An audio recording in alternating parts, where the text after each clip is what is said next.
पिंपळगाव बसवंतमध्ये महाशिवरात्री उत्साहात अंबिकानगर येथील जनेश्वर महादेव मंदिरात जल्लोष. जय बाबाजी भक्त परिवाराच्या वतीनं कावड मिरवणूक, गंगाजल अभिषेक आणि भक्तांची उत्स्फूर्त उपस्थिती. पिंपळगाव बसवंत शहरातील अंबिकानगर परिसरात असलेल्या जनेश्वर महादेव मंदिर येथे महाशिवरात्रीनिमित्त जय बाबाजी भक्त परिवाराच्या वतीनं मोठ्या उत्साहात आणि भक्तिमय वातावरणात कार्यक्रम संपन्न झाला. पहाटेपासूनच मंदिर परिसरामध्ये हर हर महादेवाच्या घोषणांनी वातावरण दुमदुमून गेले. सकाळी पारंपरिक कावड मिरवणुकीचे आयोजन करण्यात आले. परिसरातील महिला आणि तरुणींनी डोक्यावर कलश घेत सहभाग नोंदवला. पुरुषांनी गंगेवरून आणलेल्या पवित्र गंगाजलाची कावड घेत भक्तिभावांनी मिरवणूक काढली.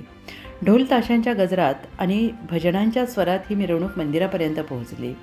मिरवणूक संपन्न झाल्यानंतर शिवलिंगाचा तसेच राष्ट्रीय संत जनार्दन स्वामी महाराज यांच्या मूर्तीचा गंगाजलाने विधिवत अभिषेक करण्यात आला आणि यावेळी मंत्रोच्चार आणि आरतीने वातावरण अधिकच पवित्र झाले. या कार्यक्रमात जय बाबाजी भक्त परिवार मोठ्या संख्येनं उपस्थित होता. जय बाबाजी भक्त परिवाराचे मार्गदर्शक रामराव डेरे, अध्यक्ष नाना कुमावत, मनोज शेवरे, पुंडलिक मेधने, विजय जाधव, शरद शेकरे,